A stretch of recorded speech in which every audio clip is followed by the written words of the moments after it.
here all the way from Davao, and Gwendolyn, Aaron, Archie as well is here. We're live streaming today's session on YouTube so that if there's anything you wanted to go back to, it's always going to be recorded on YouTube and you can share that with your friends as well. Today's a really special session because we have incredible guests who are sharing their wisdom and their experience with all of us today. And there's even a chance to win some prizes from Human Nature. So hello, everyone. I'm Nikki. I'm the Chief Wellbeing Officer and the co-founder of Positive Workplaces. I see that DJ Tracy's here, Rolando's here, Rila's here.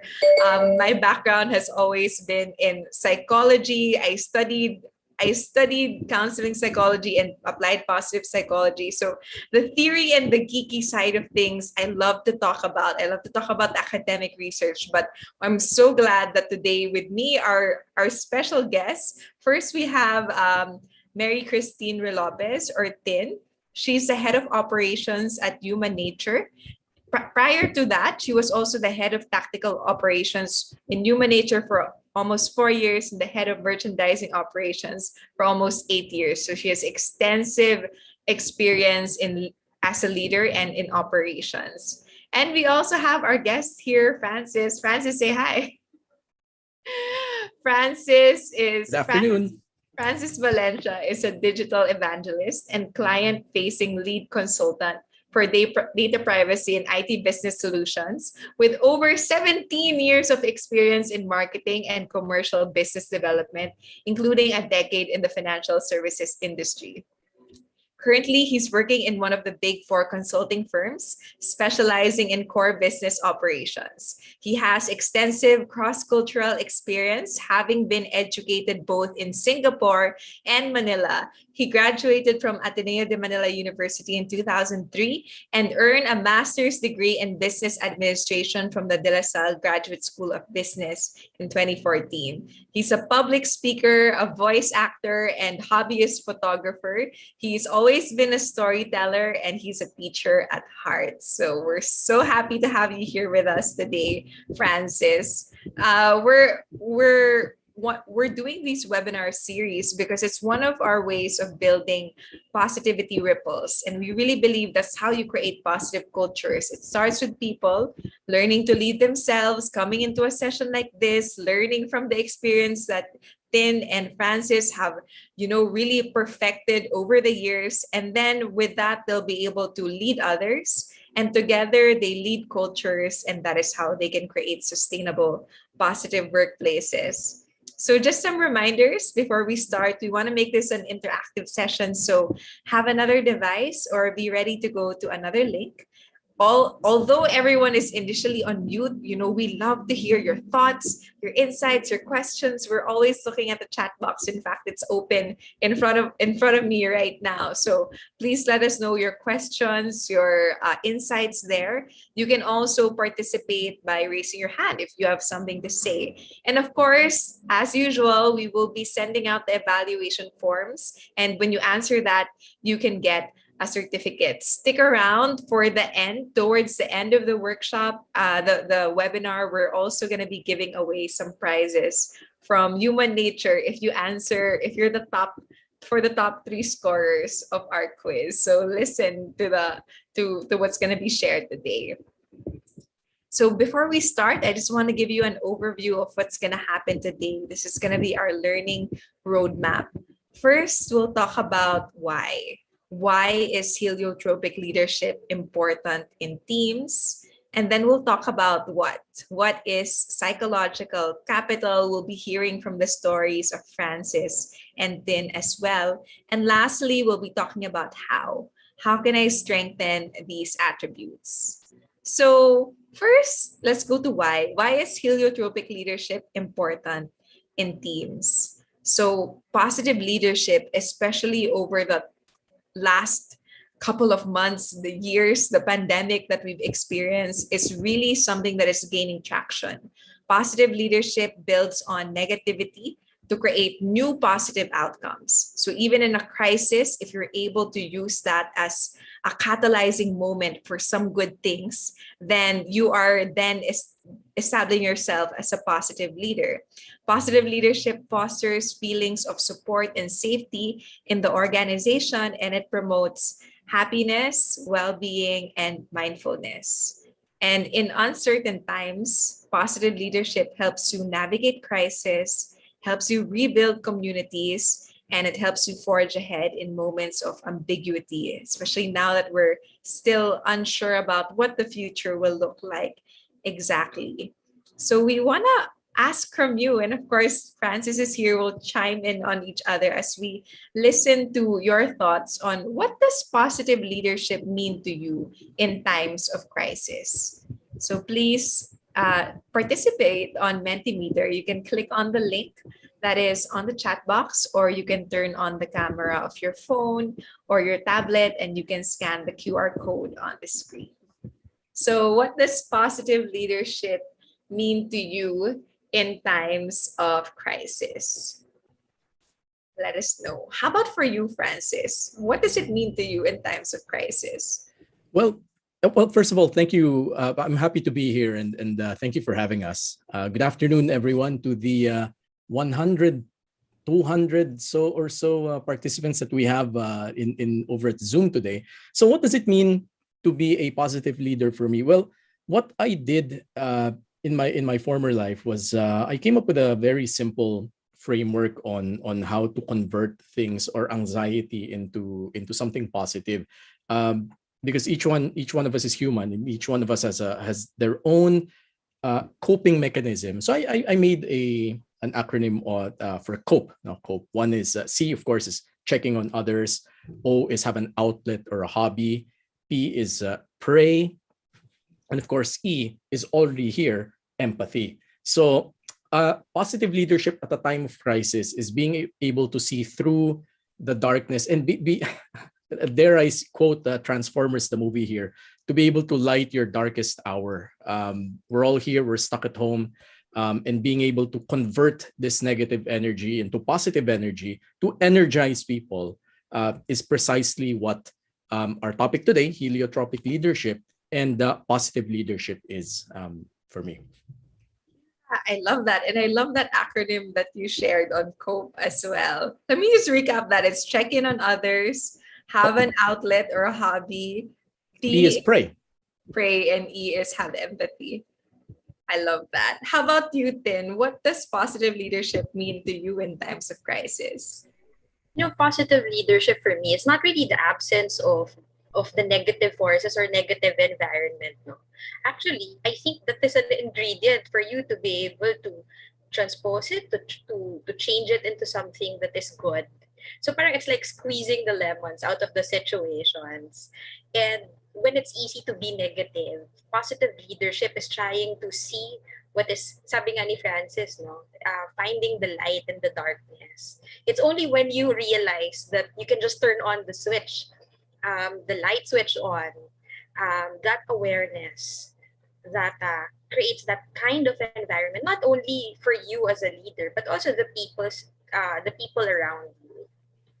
Yeah, I love that. So it's not the absence of the darkness, but within that darkness, finding the light in it. Thanks so much for sharing that, Tin. And a lot of people resonate with those things, like being empathic, providing hope, being responsive, shedding light during those times of darkness. I think it really resonates with a lot of people who are sharing here. It's creating a safe environment. It's pushing people forward.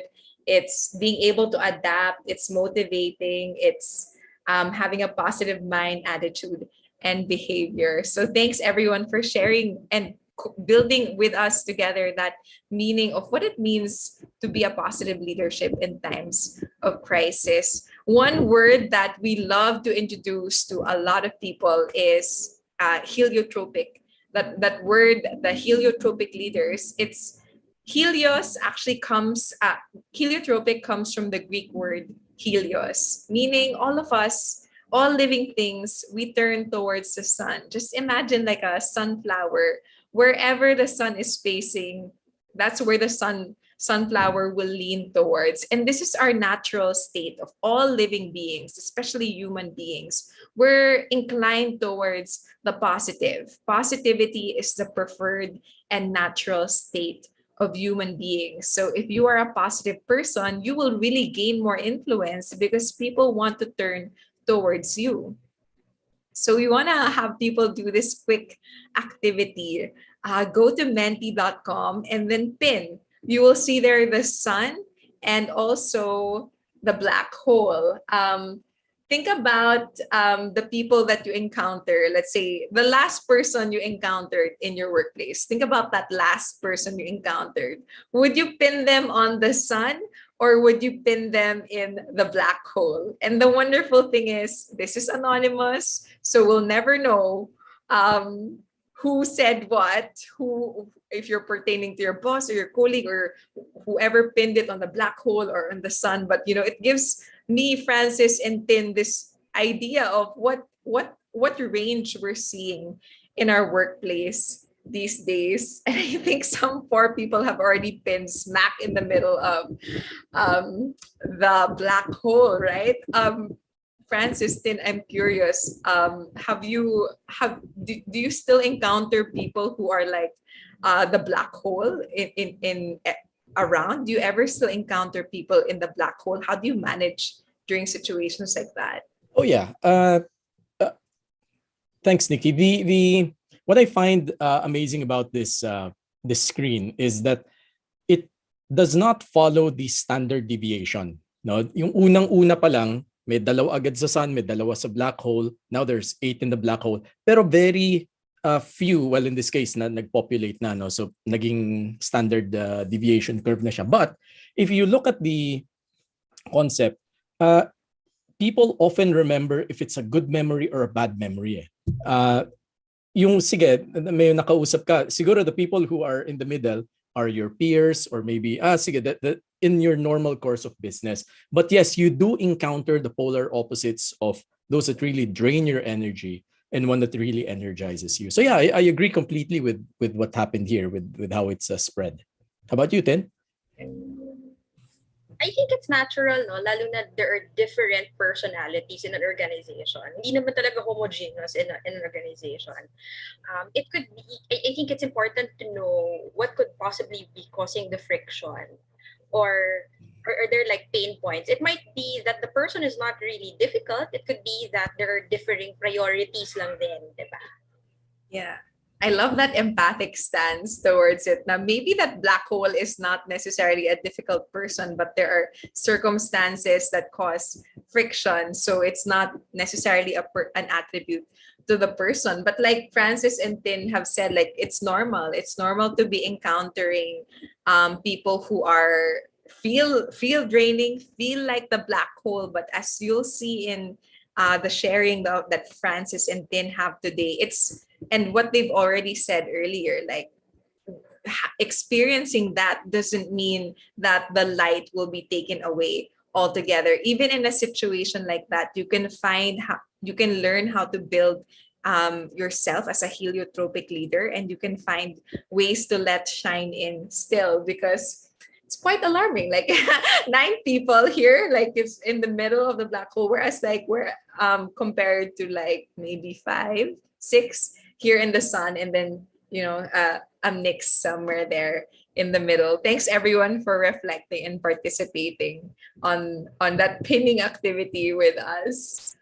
So we want to be building positive organizational cultures, and heliotropic leadership is a way towards that.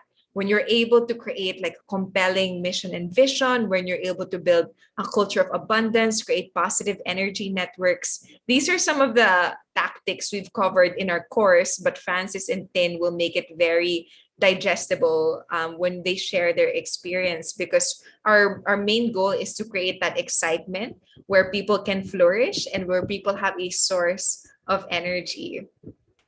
So the first, we'll talk about psychological capital as a way towards building yourself towards becoming a heliotropic leader. And psychological capital can be divided into these 4 concepts that if you take any of these blocks, that is one way that you're building psychological capital in your team and creating that capability for positive leadership within yourself. So remember this acronym. It's HERO. H stands for hope, or having the willpower and pathways to achieve one's goals.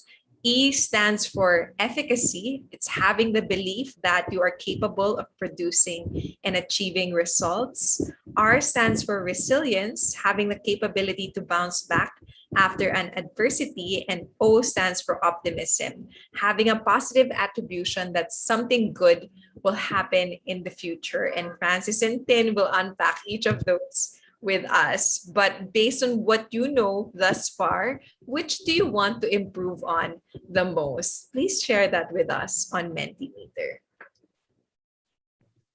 I'm curious on the results here.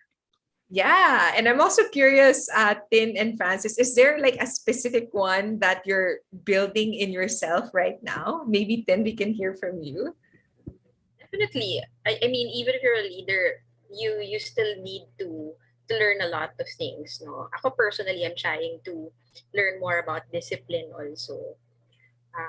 Discipline for self, and also how to discipline, especially because when you're a manager, you're not just manager of tasks, you're also manager of people. So you have to make a balancing act all the time. Yeah, interesting. How about you, Francis? Exactly. It took the words right out of my mouth. Being a manager isn't exactly, just about completing the tasks and all of it. You actually share a lot of the happenings behind in the real lives of the drama. They vent out to you. They share successes with you. So it's a gentle balance of those things. So if I were to pick any of these, I would say I always gravitate towards the optimism part, but maybe a little bit on the hope, being the underdog in this plot chart. Very interesting. So 2 people have said hope, while 22 people looking to improve on efficacy. Francis is covering the first two. 18 people really want to learn how to build their resilience, and 22 want to build optimism. So very interesting. Thanks to everyone for sharing. So I'll just talk a little bit about psychological capital. Psychological capital, these are the resources that can help a person improve and succeed on their goals. It is measurable and it can be developed. So don't think that, oh, some people are just naturally born with it and are good at building this psychological capital or these resources within you. You can actually measure it and learn towards building the skills, just like how you learned how to read and write. It wasn't inherent when you were born, you were ready for it. But when you developed the skills, you were able to develop it. And psychological capital can be characterized by having high levels of H, E, R, and O. So those are the 4 things that we're gonna remember throughout this webinar so that we can build our psychological capital. Because leaders with high levels of hero will then have subordinates increase in their levels of hero. So it starts with you. If you want to build this in your organization, in your team, as the leader, you have this opportunity to let it grow within you so that it ripples out into more people. So we'll first talk about hope. When Francis has so many great stories to share on this, hope it has 3 components. It has goals, goals that are meaningful to you, willpower, or like your energy to really push for those goals, and way power, because sometimes it's not just about having the energy, but also being strategic, being smart about the pathways you set. Hope is the belief that one can find pathways to desired goals and become motivated to use those pathways. On Heliotropic Leadership, hope provides direction and a call to action. So Francis, maybe you can share with us one of your recent experiences on building hope for yourself. Sure. Thanks, Nikki. Very apt. No, there's something I want to build on, but apparently there have already been stories, and examples or use cases which I can share that really showcase this. So before this, let's define hope. I have a few notes here on the side. No, so hope is having an expectation or desire for having a certain thing to happen, and ideally it's positive because you can hope for the worst, diba? But in this case, let's always hope for the best. So I'll start with a question, because the topic is on heliotropic leadership. I'll imagine this scenario back when face-to-face on-site or office interactions were a thing. You'd always find yourself either talking to your boss, your peer, two levels up whenever there's an open door policy. And how many of you remember people who felt like this is the first and last time I'm ever going to talk to this person? Puro reklamo, negative, bad vibes, diba? Chismis, and they complain, ad nauseum. Yung patuloy lang sila nagrereklamo to the point that it's already very draining, and you really want to get out of the room right away because it's really sucking the life out of you. Versus, who remembers the person where when you walked into the room, before you knew it was already 45 minutes to an hour. The conversation was flowing ever so well. Ang gaan at nakakagana na nakausap, and before you knew it, when you walk out of that room, you're really motivated to work, and you really want to make the world a better place. Diba, may mga ganung mga naging examples, ako at least, and hopefully kayo rin meron. And it's so distinctive, and you don't forget those instances. So I was discerning kung ano ba yung mga, what were some of the traits that these rock stars, when they walk into the room, they are swarmed by people. What are some of the traits that these rock stars have? And I felt that they knew the greater purpose of doing things. They never run out of praises. They get to know the people in their team genuinely, with authenticity, and really check up on them now and again. And ironically, they show vulnerability and not invincibility, and they don't distance themselves from you. So that's a couple of factors to unpack. So my takeaway there is, if you want to practice this type of leadership, and I have really been distilling this, is keep in mind to always be the boss that you always wanted to have, right? Be the boss you always wanted to have.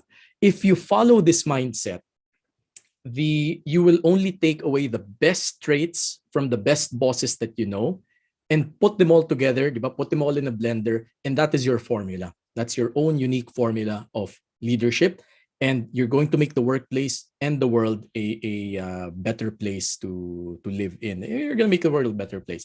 Now, let's focus on the greater purpose, because that's what the example that I'm about to get at. I like how Nikki and the team started with ang ating learning journey started with why.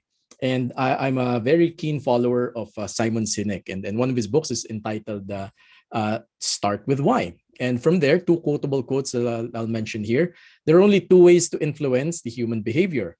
One is to manipulate it, and the other one is to inspire it. Diba? When you give certain context to certain things, when you give a purpose on why you have to do certain things, it makes more sense. Here's an example.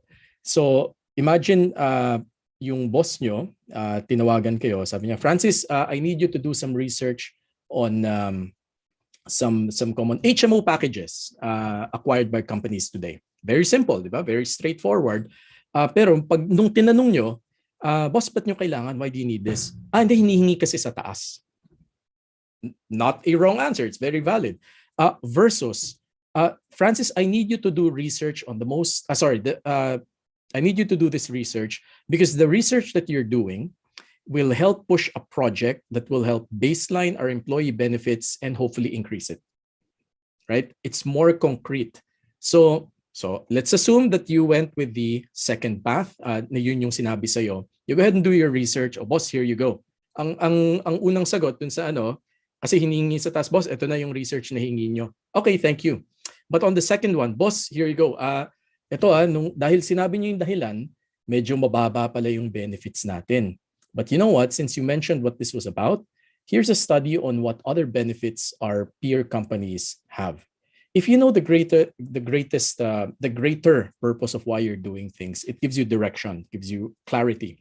And ito rin, no, as a leader, your role, this is from the book, the role of a leader is not to come up with all the great ideas, but instead to create an environment in which great ideas can happen. The more you define what your purpose is, what the purpose of a certain task is, or your purpose is in the organization, the less of a means to an end you become. You're no longer a means to an end, but you're a contributor to the company vision, to a purpose that you know that's bigger than you, and to something that will that little push is sometimes enough to motivate someone to keep going and become the best version of themselves. Now, I've taken that narrative. And one of the examples that I always give is to, all right, in my current work, we're usually put in certain projects as consultants. And in one project, I had one person reporting to me and myself, and we were put in a project that as a project manager. So we didn't have to know anything about the task that was happening. We just had to monitor and provide governance. But as you know, as a project manager, kailangan may konting alam din kayo dun sa nangyayari on the ground. But my colleague and I had very little experience on that. And we felt that was to our detriment. And this person who was reporting to me, she was a lot younger. She was a lot younger. And one of my hopes and aspirations for her was for us to work in tandem and to help each other get through the project, even if it's just a project manager role, kahit paano maintindihan namin yung nangyayari.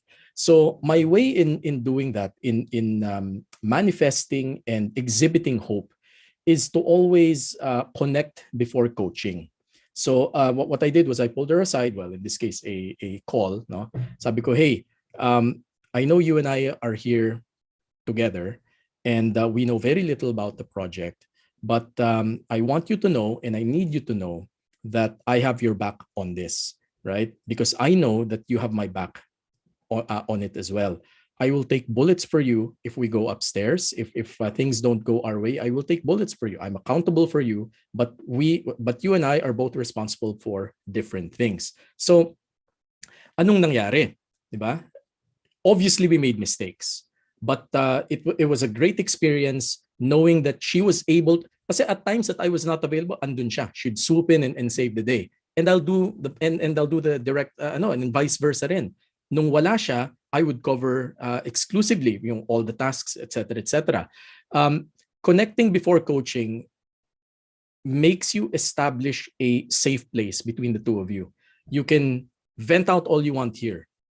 Tell me what you don't know, because I will ask it upstairs. So neither you and I will look stupid. I'd rather look stupid now and ask all the stupid questions rather than say yes to everything. Yes, we understand that. Tapos sa dulo, hindi pala namin naiintindihan. But it makes a world of a difference, not just to the project, but also to us as people. I connect with her now and again. So how are things with you? What project are you in now? What are you doing? Etc., etc. So the aspirations for us to succeed should always be there. Yes, I know we will make mistakes, but look, this is the worst that can happen. Yes, we may have gotten bad feedback, but so what? It's part of the learning process. From that, we don't make the same mistake again.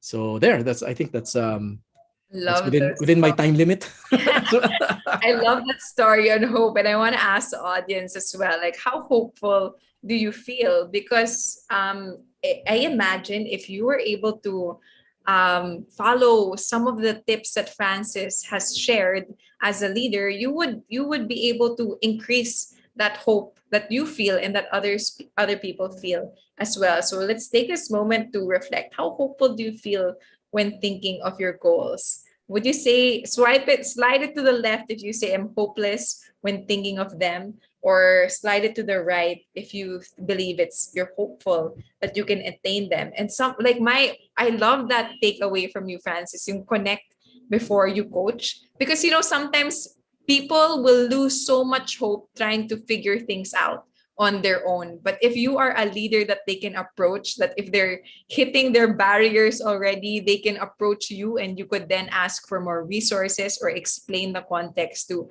upper management, for instance. And if you're there to guide and connect with them, then it would, you're right, like why wait for the moment for all things to go to hell when you can already like preempt it by connecting and solve those things. That's really gonna build hope in people.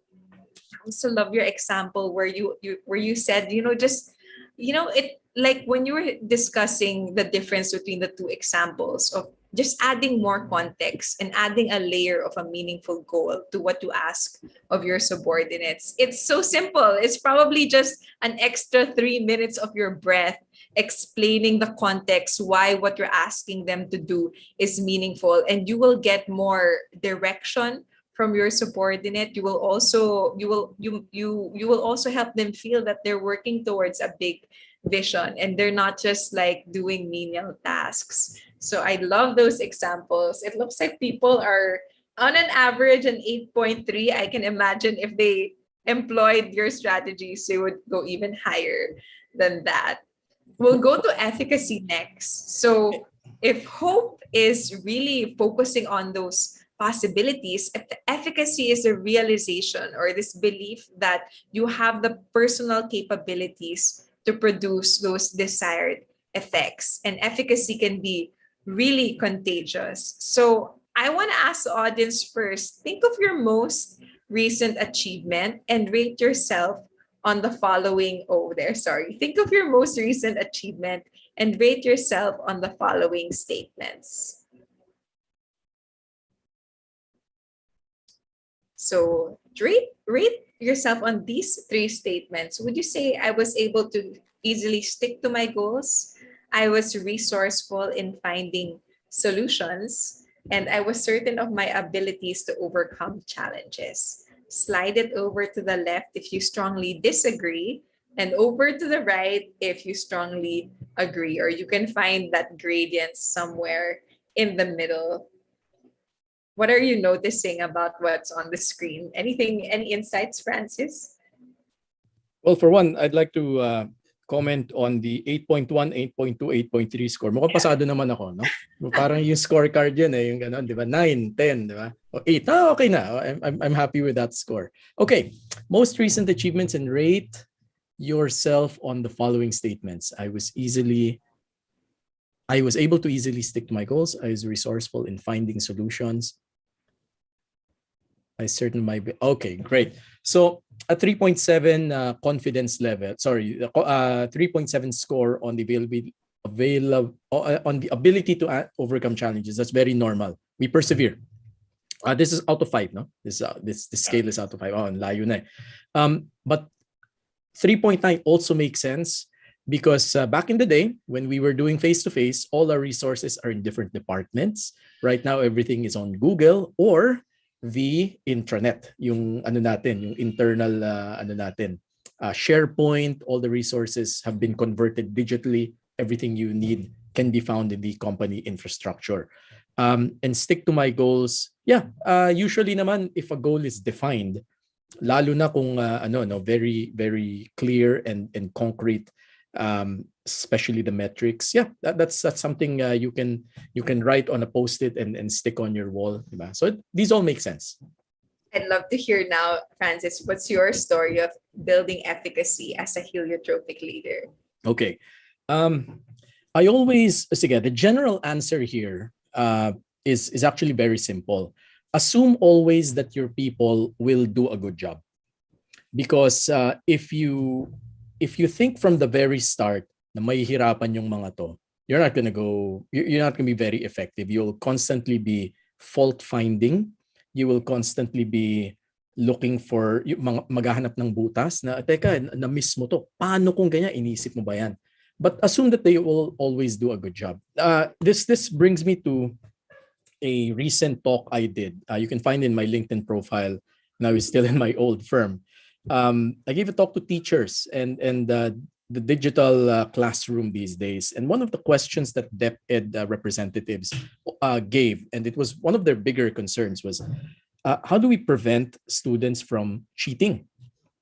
Tama naman, very common question. It makes sense. So ang akin lang, my take was, kasi the topic was on data privacy, one of the specialties that you mentioned in my intro. ang take ko was not very data privacy oriented. It was mindset. It was a mindset change. If you assume that they are cheating from the beginning, then you know that they are already making ways to know. But why don't you change that mindset and say, and tell yourself, assume that they are not cheating and just audit it later in the results. Meaning, lalabas at lalabas naman yan sa sagot. Mukhang ito pareho sa sagot nito. Ito walang nilagay na solution. So maybe you can dig deeper. Nakalimutan lang ba niya o talagang may nakahanda siyang copy-paste na naka-alt tab sa kabilang side o may leakage bang nangyari? Lalabas at lalabas especially kung may solution or kung essay yan, all the more kung essay, di ba? That's the best case scenario. Talagang you cannot fabricate. I mean, they can share idea. Ito rin pala. Which now brings me to another point. If they cheat, and they did share ideas. Let's assume that they did cheat and they did share ideas. How they elaborate on those ideas is okay. It's okay because it is their own view on it. You can grade it based on their depth of knowledge and insight on each of those ideas. Think of it this way. In the real world, the people here who are either working or about to enter the workplace, when you get out there, you're given all the resources. You have the Googles of the world, you have your intranets, you have all the resources, you have all the people to ask, how do you arrive at certain? And chances are the ideas will all be the same. The direction is the same, the ideas are the same. It's how you articulate it. And kasi in the real world, there is no such thing as closed notes. Diba? Kahit na board meeting yan, pwede mong paghandaan. May notes nga ako sa harap ko eh. May notes ako sa tabi ko, diba? So this is all so the mindset here is to assume that they will always do a good job. And from there, praise them if they really did do a good job, which brings me to my next topic, the topic of praise. Now, as a person practicing, optimism, I always enjoy giving praise, but praise has its own nuances. Praising and complimenting people they have two factors for me. One, it has to be specific, and two, it has to be earned. Okay, here's an example. Scenario A. Okay yung presentation mo, Nikki, Tin, okay yung presentation mo kanina. Not bad, di ba? That's something you'd often hear. Versus, hey Nikki, hey Tin, may nagkwento sa akin na yung presentation nyo sa 5th floor nung isang araw palakpakan daw. Kwento mo naman, tell me about that. Can you imagine if you're on the receiving end of that, tapos ang boss mo ang nagtanong yan? Talagang you're gonna be very proud of that achievement. Oo nga boss, wala lang yan. Siyempre, you'll go ano ka muna, di ba? And then you'll try and deflect it. But when you talk about it, talagang pakikita mo yung pinaghandaan mo, ito yung mga tinanong, di ba? It creates a dialogue that really brings out the best in you. And you walk out of the room feeling great. Let's go back to the first. Nikki, Tin, okay yung presentation mo. Oo. Sige, thank you, boss. Sige, usap tayo. Parang nawala yung sincerity.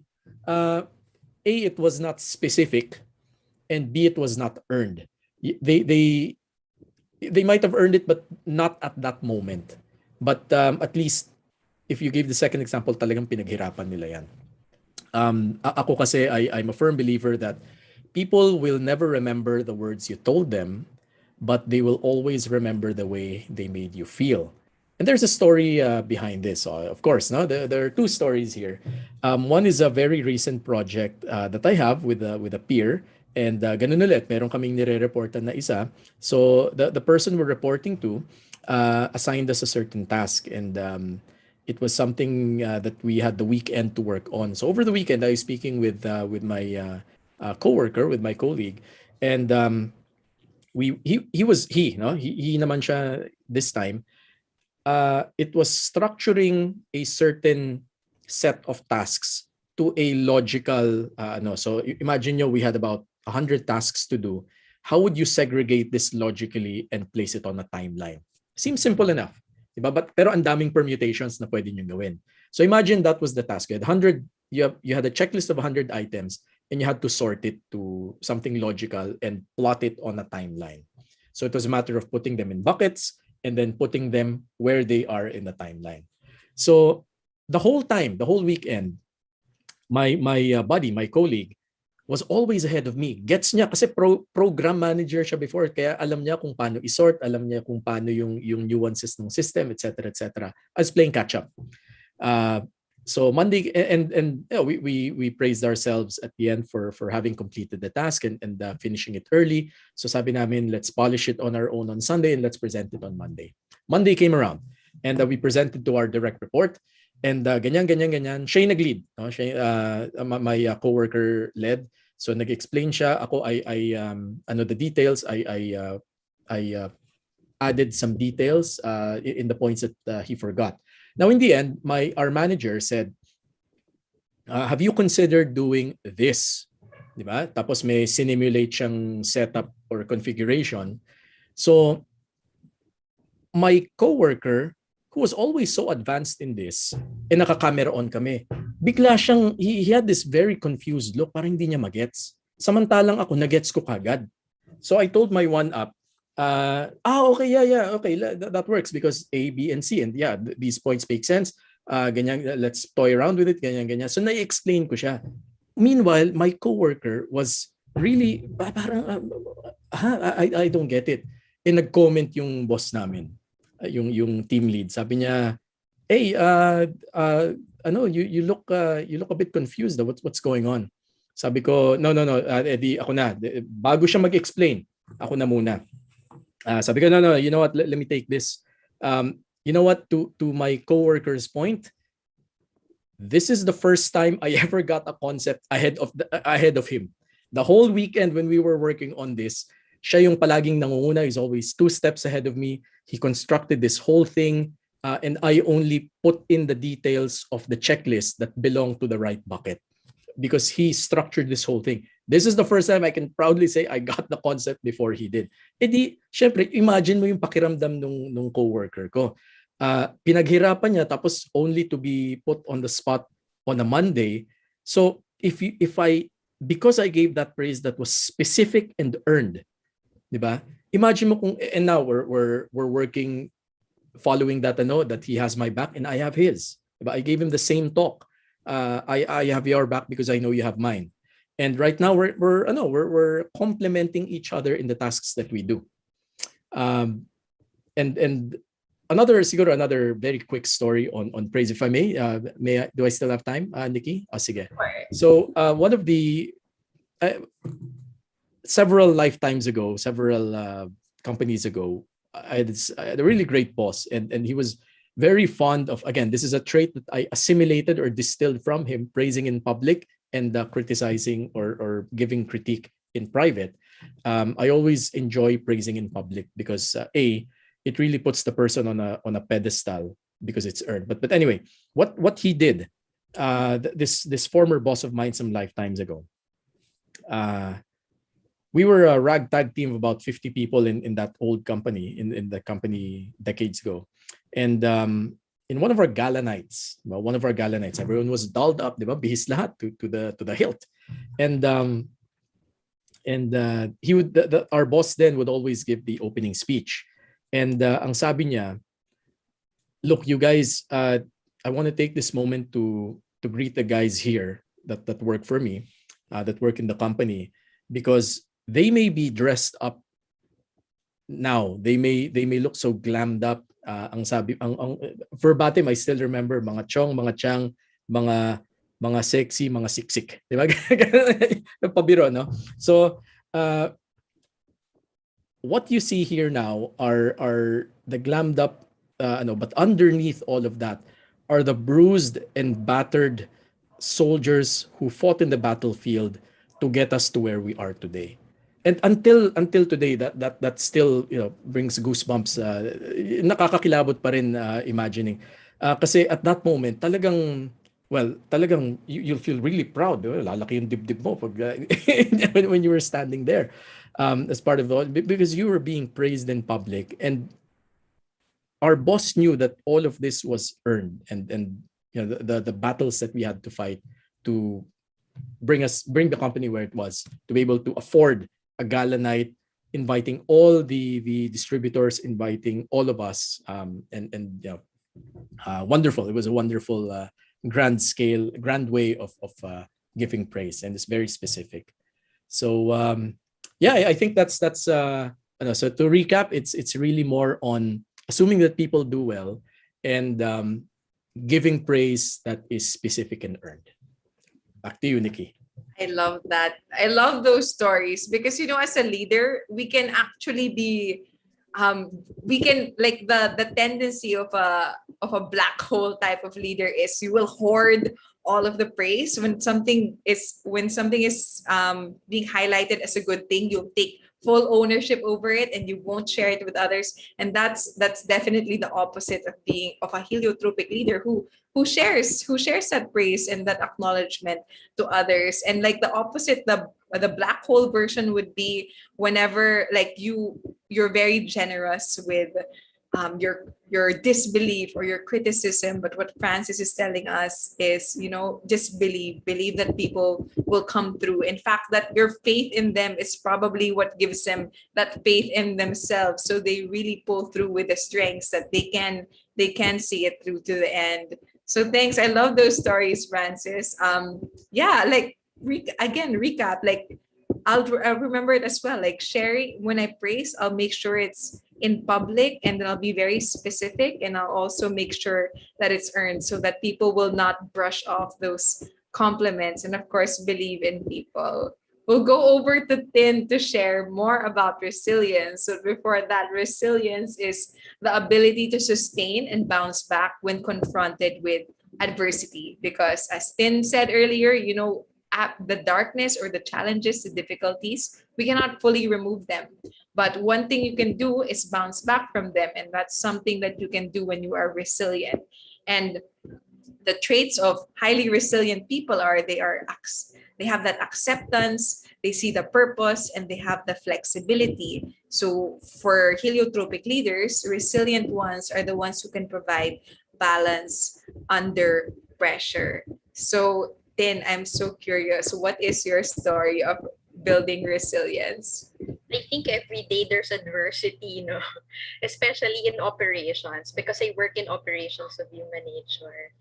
And I think at the heart of adversity, nandun pa rin yung sinasabi mo, Nikki, a while ago, di ba? That we are naturally inclined to be positive.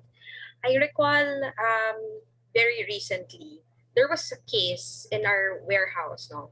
One of the departments I'm handling is our warehouse. So we have capabilities, we have capacities of what we can do, what we can deliver. And then there came an order that was over and above our usual capacity. So in short, stretched yung team. So what do? Do you back down? No. I was so happy when I called the leaders, and without mentioning yet how we will move forward. You know what was their comment? They said, "Oh, this is a good problem."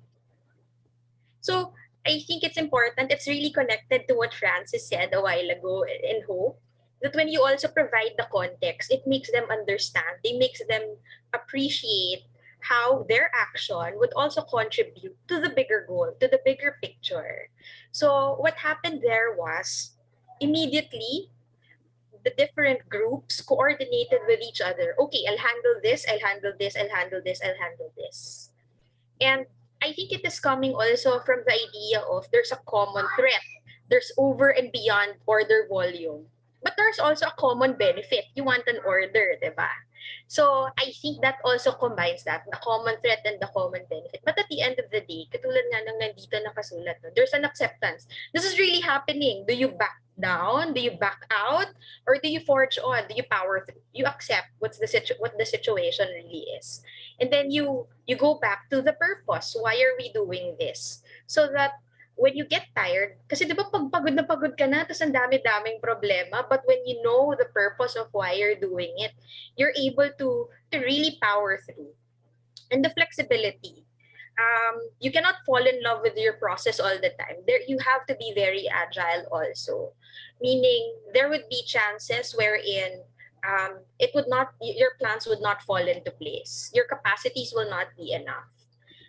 There would be situations like that. And as leaders, you need to be resilient on your own. So that, because you cannot pour from an empty cup, eh, di ba? Yung sinasabi nila, you cannot pour from an empty cup.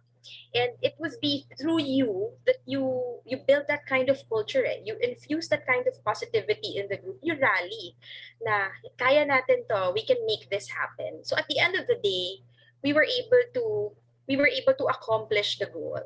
But I think other than being resilient during how it happens, it's also important what happens after the adversity. What we usually do is we conduct um,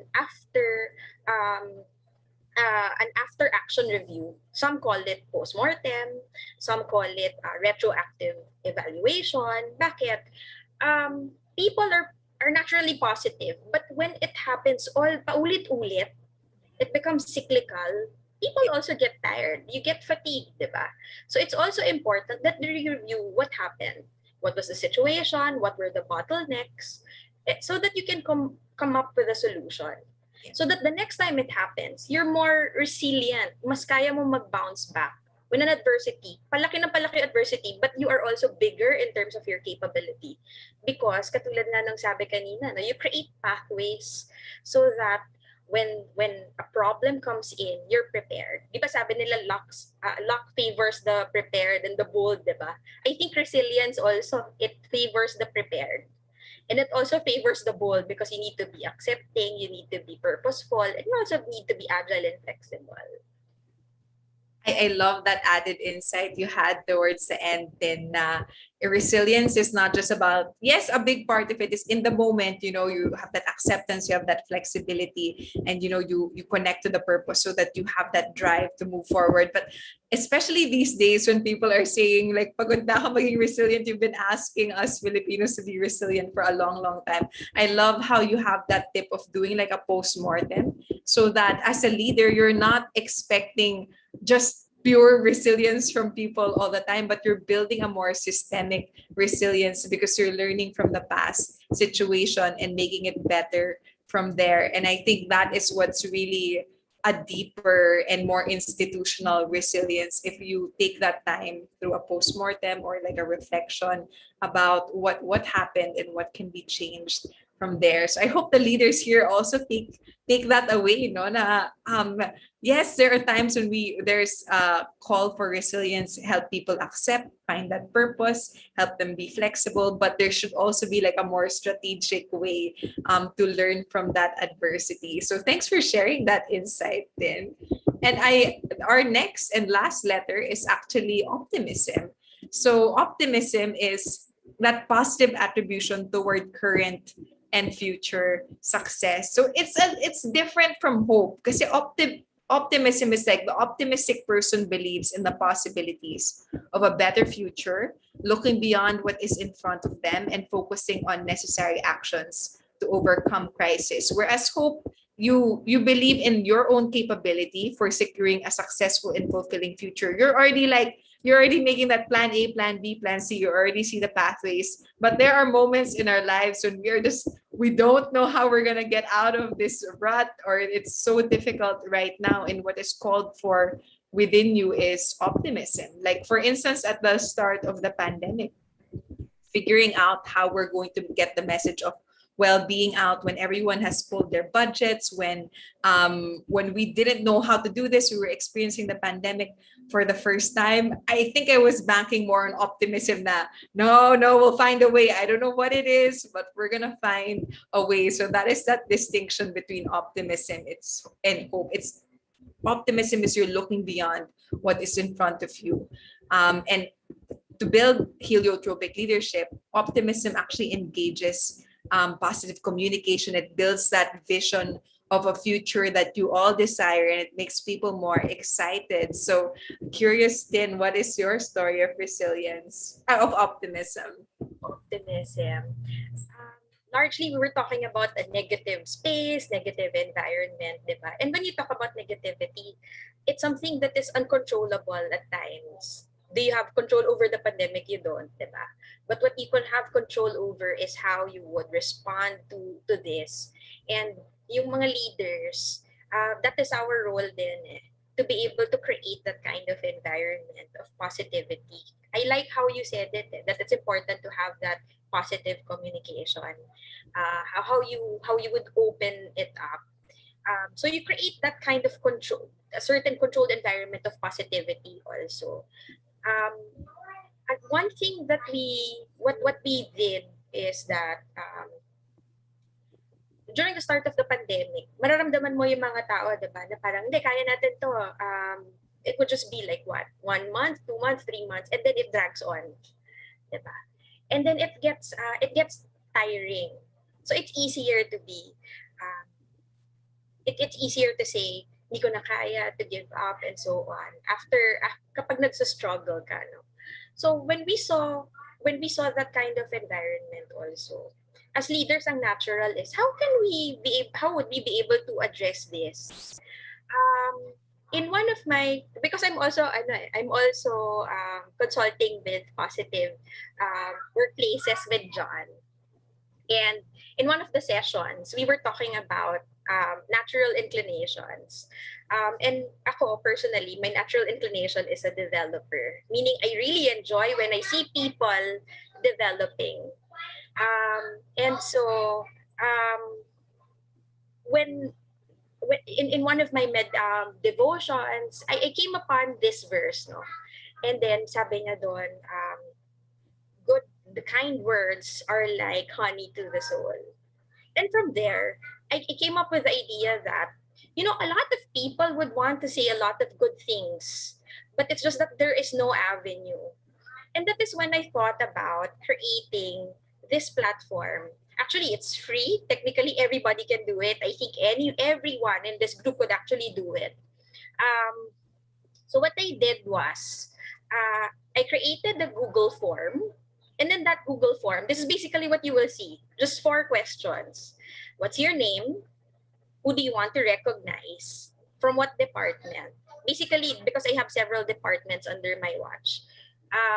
It's a drop down button so that when I filter it, it's easy, no? Kasi iba-iba yung pwede nilang spell. But the fourth one is, can you tell us more about what remarkable work? Can you tell us more about the remarkable work done by our colleague? It was a really simple activity. It was a simple project. But you know what? After I launched it in our small group, and the reaction was really overwhelming because after that, so we released we published the results, and it was so heartwarming to hear that, okay, when they learned about other colleagues thinking about how other colleagues are thinking about them, na-appreciate pala ako. One said, nakakatanggal ng pagod. The other said, oh, this is how they see me pala. Oh, ito pala yung na-appreciate pala nila ako. And this does not need to be very grand, ha? Hindi siya tipong essay question type. As in, it could be like one-liner. It could be something that happened. Is it going the extra mile, or is it just because the person executed a plan really well? And aside from that, when I was looking at the whole program, I wanted to make sure that it's also sustainable, na parang hindi lang siya one-time thing, So we tried to also spark there, parang we tried to create trigger points or parang ideas on how to do it. We created parang posters so that every week a poster is being released. In one of the posters that we created, naman Jose Marichan, diba? Like, he's like the poster boy of Christmas. So these are the samples of the posters that we created. So when the peak season started, this one was released. Lumabas na siya, peak season na, kaya natin yan. And then the other one, diba, si Hidilyn, when she won, it was transformed into Rise by Lifting Others. So these prompts actually help in trying to engage the community of the group that we are in trying to express their praise, their appreciation. Kasi we Filipinos, we're appreciative naman but we are not really vocal like, oh, Francis, ang galing mo dun sa project na to, or oh, Nikki, okay yung naging outcome nung project natin na ganito. Sometimes they're not really vocal. They know that this person appreciates what has been done or ang galing nito, but we're not really that vocal. Sometimes we feel that it takes so much to thank the other person. Merong isa sabi niya, oh, buti na lang may ganito ng platform because before I would have to send something like a token to show that I appreciate it. But this one, it was very simple, it was free, and it's actually it's being published in the entire group. And when the owners, the founders learned about this, which also they participated, no? They mentioned names of employees. They said that why don't we do it as a company, like a company program? And so now this is a program of human nature across all departments.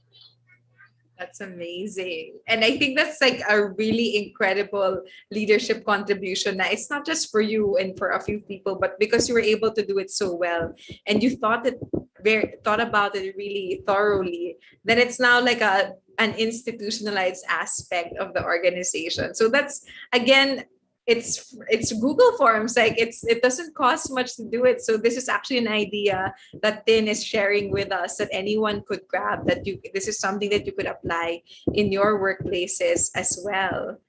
So before we go into our Q&A, Tin and Human Nature are very generous. They actually gave us sunflower oil to be given, sunflower beauty oil to be given away to our audience. So we will have the top three winners of our quiz will get like 4 pieces each. And you may want to share with more people, like being generous is part of what makes you a heliotropic person. So apart from the great stories that Francis and Tin have shared, this is also a possible win for you. So join us in our quiz. You can go to menti.com or scan the QR code on the screen. And yeah, Francis and Tin, like on the chat box, you can see that people are sharing their words of thanks as well. And let's go to Menti. Oh, sorry. To the Menti quiz. And right now we have, let's see, maybe I'll give 30 seconds for people to just remember what was discussed here today. Hopefully the stories really help you make sure that what the concepts will be applicable in real life. So with 66 people, we can already start. You got to answer fast so that you can get more points.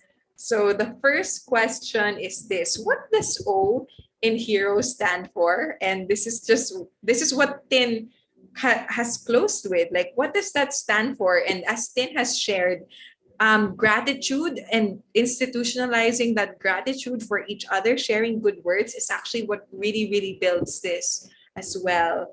So the answer is, wow, 78 people.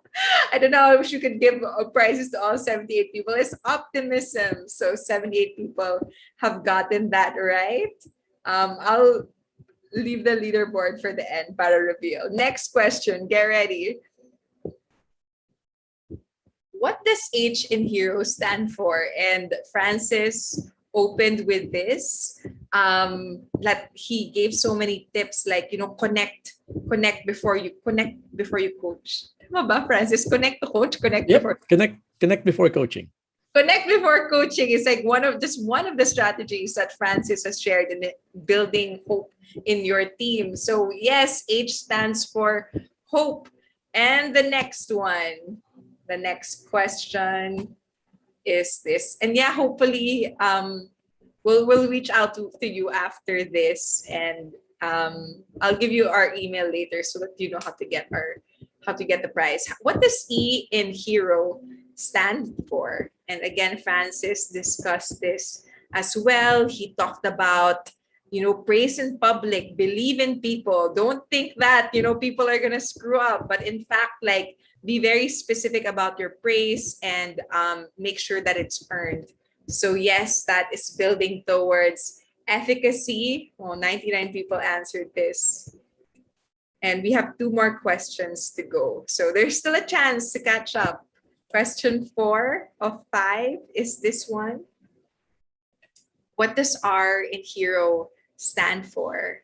And Tin has shared a beautiful story about this when they had more orders than they could typically accommodate. But what I also loved about that instance is it can be a systemic building up of this factor when you do reflections or postmortems. Yes, resilience. Don't get tired of resilience. We get better each time we're resilient, but it's so important to learn stories of the past. So that's resilience. And the last one is this. Hopefully, it's like a tiebreaker to see if you're really listening. Question 5 of 5. You're going to have to type the answer for this one. Heliotropic comes from the Greek word blank, which is the Greek word for sun. And so, what is that word? If you remember it, we say that, all living things are oriented towards the sun. If you think cruelty, being mean, being harsh to people is what will gain you that influence, with, Tin and Francis are changing your mind. Because if you are like the sun, you will gain more influence because people are inclined towards the positive. So, JV and Rowena are right in the chat box. The word is Helios. And yes, Helios is the word that we are accepting. And Lynn. So close. So close yung mga iba. But let's see now who are our top 3 winners who will be getting sunflower oil from Human Nature and from Tin. And I hope, that sunflower oil reminds you that, be a heliotropic leader. Like, all things are inclined towards the sun. So Resan, we'll drop our email in the chat box. Please reach out to us. The 3 people who will get the prize is Resan, Joanna, and Leila Miram. So I'm just going to take a screenshot of this so that please email us, learn@positiveworkplaces.org. We'll put it in the chat box so that we can get your details and we can ship this gift from you. Congratulations. Congratulations. So we're now going to move on to our Q&A. And if you want to ask us questions, please, you can scan it on Pigeonhole, or you can click on the link in the chat box. So think about your questions. We have Francis and Tin who are with us right now. You can click here. You can put your question here. You can make it anonymous. You can put your name if you want to. It's such a rare opportunity to have 2 amazing heliotropic leaders with us. So we would really love to hear what your questions are while Francis and Tin are with us. Oh, okay. So we have one question here. What differentiates toxic positivity from being realistic, and how do you balance being real to not being pessimistic? Francis or Tin, what is your take on this? Because that is the extreme end sometimes, why people don't want to be too positive kasi nakaka-toxic din siya minsan. So how do both of you not reach the toxic positivity level? How do you balance it with being real and not being pessimistic? Maybe I could go ahead. No? Go ahead, please.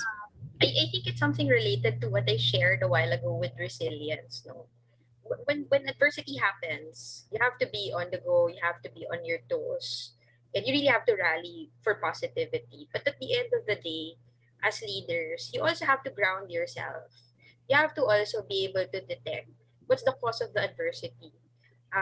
Some call it root cause analysis, so that you'd be able to determine what's really causing such negativity or such problem. Yung toxic positivity kasi it's paulit-ulit, but not trying to address it also. That's why I think it's important that when a problem happens, you just don't let it slide. You also have to see how you can do better the next time. What are the lessons that you can unpack from what happened? I think those are the things that also somehow grounds you from just being positive for the sake of being positive, and also trying to be very realistic about the situation and to be a solution finder also. I love that you don't just shove the problems under. No one is asking you so that's a great insight from them. Nobody's asking you to just shove all of the problems under the rug and just be positive all the time. In fact, people expect you to be solving this and making the future better. How about you, Francis? What's your take on that? Okay, thanks. So I'd like to take off from Tin's answer. That you have to be very realistic, and I feel that toxic positivity is the absence of vulnerability and you becoming human. What does that mean? When you go toxic, when you exercise toxic positivity, all you're doing is, "De, okay lang yan, everything will be better, etc., etc." When really, sometimes the right answer to a problem, or the right way to respond to a problem is, you know what? There is no right way to do this. There is no right solution. We might as well scrap it.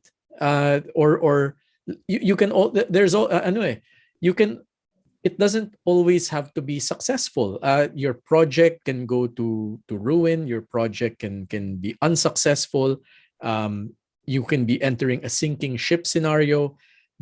And those are the scenarios when being toxically positive or toxic positivity does not make sense, because you're discounting the fact that you're only human and you can only take so much. And behind the leadership facade, behind the people that report to you, these are human beings with their own lives, with their own personal problems. They're probably going through something else in life, and you have to consider that. This brings me back to connecting before coaching. If you feel that, boss, pasensya na, pero mukhang hindi natin kakayanin, that's a valid response. But sometimes you just have to accept defeat, but learn from it. There's still okay. There's still a silver lining there, but not necessarily on always looking. But try and not make the same mistake again. So it's a very superficial take on toxic positivity. I'm sure there are a lot of other nuances in it, but just be very realistic in that it's not always a bright picture or rosy and bright picture all the time. I love that. Being grounded and still, recognizing that, behind the process are still human beings struggling and doing their best. And sometimes, like just being realistic na if hindi kaya, then it's actually okay. And just learn from it. This is a question, one of our top voted questions with 5 votes. I'm curious to see if either Francis or Tin, you're willing to take this on. How do you cope with anxiety, or how do you set aside the feeling of anxiety as a heliotropic leader? Okay, I think I'll take this first, Tin. That's okay? Oh, go ahead. Okay. I opened earlier with an acronym, COPE. No? This is a question I asked myself back in 2020, at the prime of 2020, when it was ECQ, people were hoarding things in the groceries. No one was on the road. And I find it funny that at the beginning, when you'd go to the grocery, punong-puno, everyone was hoarding. And then 2 to 3 weeks later, people are like, uy, pa-order naman ng isang sushi bake tray. Di ba? Filipinos always find the bright side. They always look on the bright side of things and find the comedy in all the strangest places. And I love it now. So how do I cope with anxiety? So I'll repeat the acronym. C is check on people, because sometimes there's something about empathy here. No, but wala pala. That was the other question. So check on people. Sometimes people just want to be listened to. They don't need advice. You're not in it to give advice. You're not in it to praise or bring down the person. They just want to be heard. Going through a lot in life. Can I hear you out? What are you going through? And I'll share with you some things that I'm going through. And we can wallow in it together, and we can get out of the quagmire together. Things like that. Just spend time. Check on people. Always have an outlet. How did I get rid of anxiety back in 2020? I have been a jump rope guy since around mid-2018, 2019. Nauso siya nung 2020. So tuwang-tuwa ako kasi ang daming nagbenta ng jump rope. May mga nag-i-import na, may mga weighted jump rope. And all these content creators started making videos that I could follow. So that was one way to de-stress myself out of that. So Um, P is pray. No, you can't. The guy upstairs is always going to be here for you. I pray the memorare every day. And E is empathy. Always try and put yourself in other shoes. What are they thinking, etc., etc. Um, and it's very different from sympathy. Empathy is something different. So to address the second question, how do you set aside the feeling of anxiety as a heliotropic leader? You can't. You can't. Why I connect before coaching is when it's showtime and you're facing all the bosses and you're facing the clients, all of the anxiety, all of the negative feelings have already been brushed aside because I was able to vent it out in our private room. Ba? Guys, this is gonna be a very difficult call, etc. etc. Also, did you know that the brain releases four chemicals? I forgot. I don't know specifically the four, but they release four chemicals when you are scared, when you are nervous, and when you have anxiety. But did you know that those four chemicals, those same four chemicals, are what the brain releases when you are excited? So what does that mean? Instead of feeling anxious, instead of feeling scared, channel it so it becomes excitement. Use it in a positive sense. Na when you're about to enter a room or when you're about to give a speech like this, your hands get clammy, di ba? Ako, kinakabahan ako. But channel that to push you forward and again, become the better version of yourself and do a good job at it. And again, it's a matter of mind setting. Na yes, takot ako, but even the best speakers still get stage fright. Yet they channel it in another way. So over to you, Tin. Yeah. Or Nikki? Yeah. Okay. Good then. I think anxiety is something it's naturally occurring. No? It's a natural response of a person, especially when there is a specific stressor. Pag nasa stress ka, you become anxious, di ba? So to me, it's important to know what are your triggers of stress, of anxiety, so that you'd be able to name and address them. For me, what's important is that number one, I need to make sure that I start my day right. You have to have your right frame of mind at the start of the day. Some use meditation, some use devotion, prayer, a song, whatever makes you, calms you, and also keeps you grounded or connects you to higher being, whatever your belief system is. I think that's important. Number two, again, identify what are your sources of stress, what are your sources of anxiety, because it would keep coming back. Um, Not only for you, but also for the people around you or the people in your team. Katulad nga nung sabi ni Francis, no, it's important that you check in on people. Because lalo na ngayon, no, the setup, some are on-site, some are work from home, some are hybrid. Some people, especially those working off-site or work from home, they feel very alone. That idea of loneliness right now, it's becoming more challenging. So that mere pangamusta with your teams, that's really it has a big impact on them.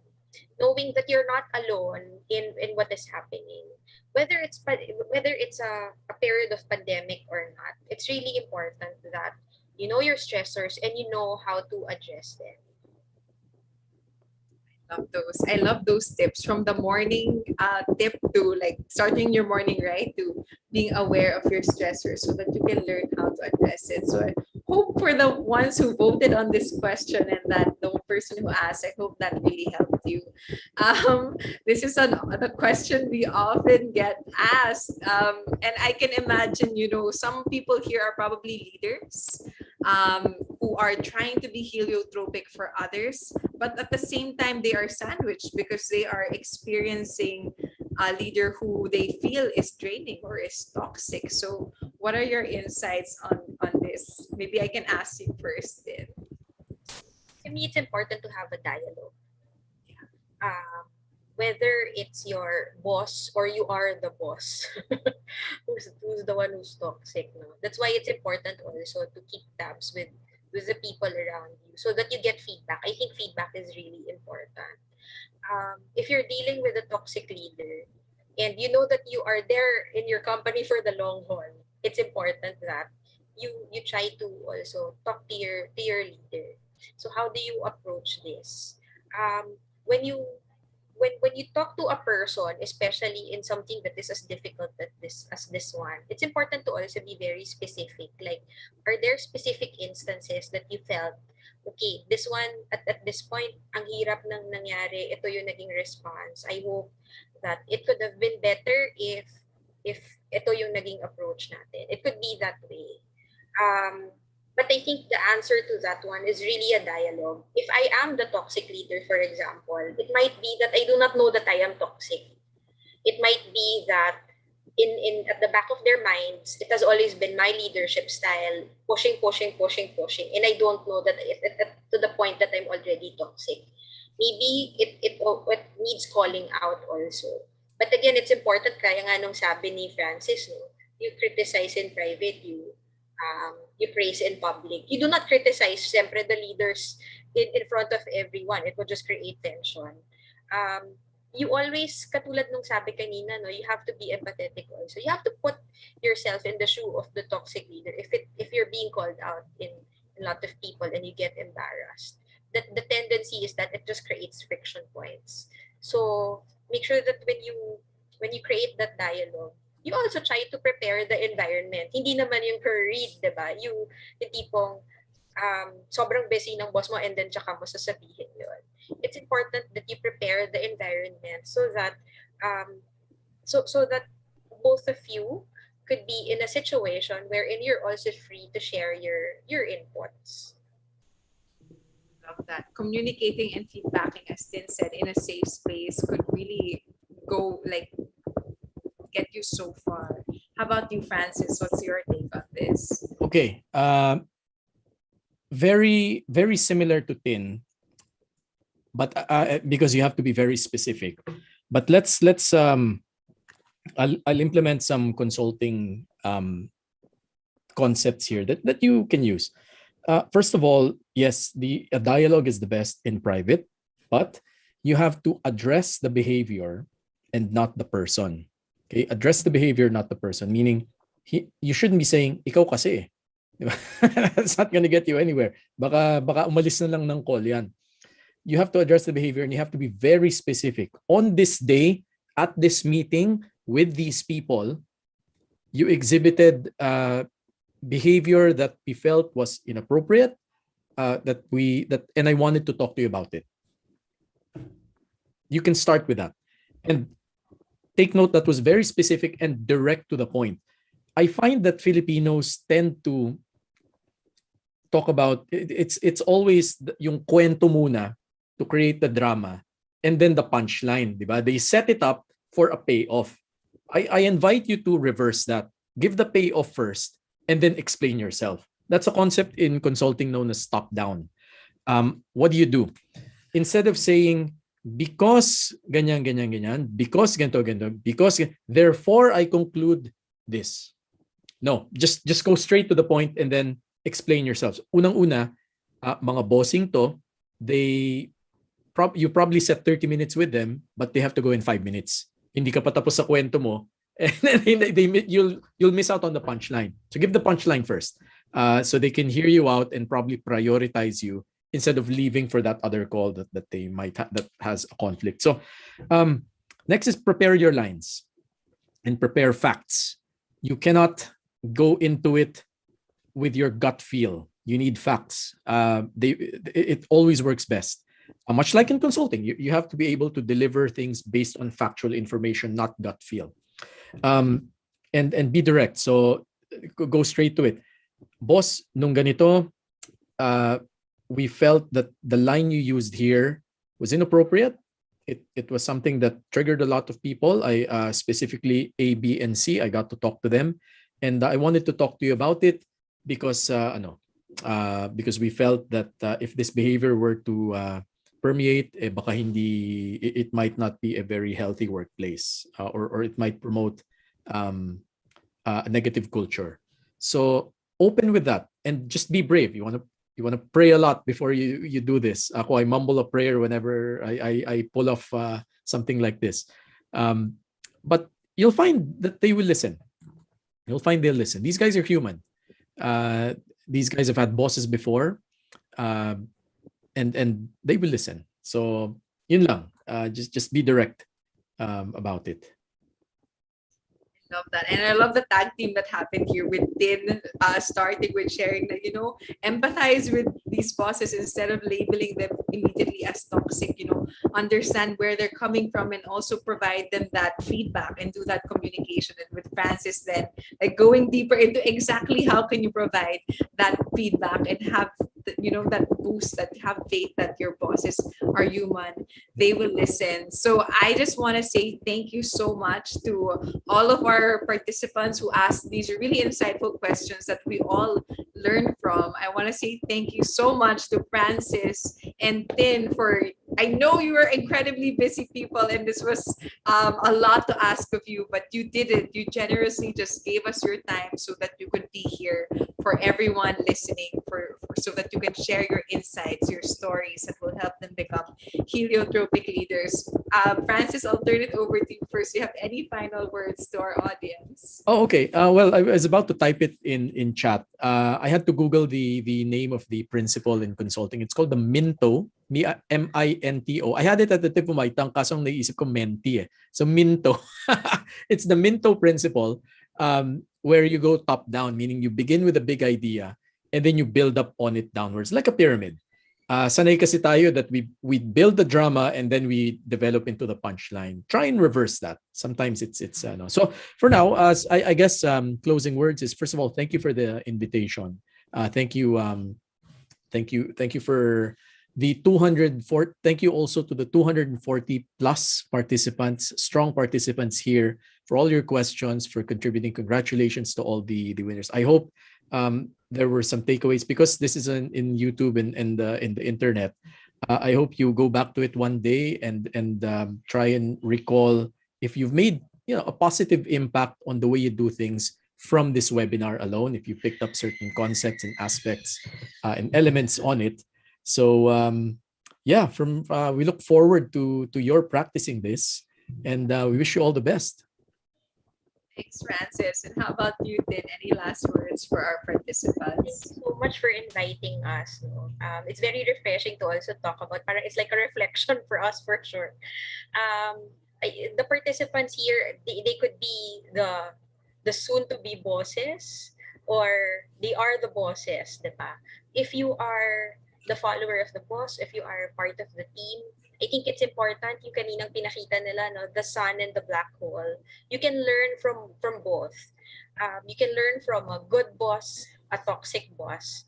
Know what are the good traits of the heliotropic boss and what are the traits of the toxic boss, so that when it's your turn to be the boss, you know which are the things that you wanted to do, and which are the things that you wanted to avoid when it's your turn to be the leader, diba? And as leaders, I recall this, and it has always stuck with me, na people will follow you if in their heart they know that you're after their best interest.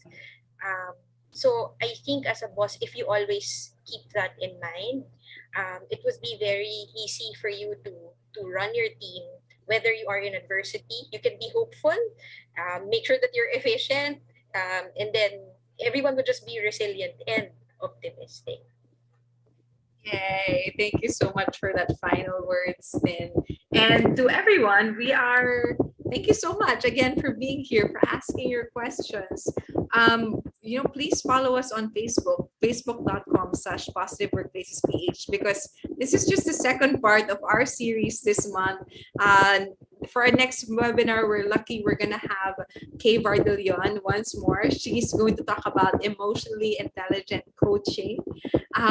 Again, this is on YouTube, so if you'd like to go back to this, please check that out.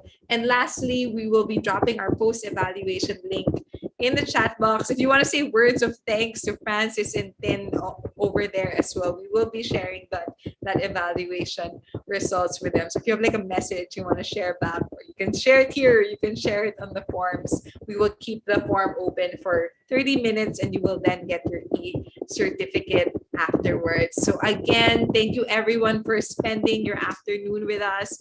Thank you so much, Francis and Tin. I personally learned so much from our previous meetings and in this webinar. There's so many things that I can take away that will help me become a better leader, a more heliotropic leader moving forwards. And I'm so grateful for your time. Thanks so much.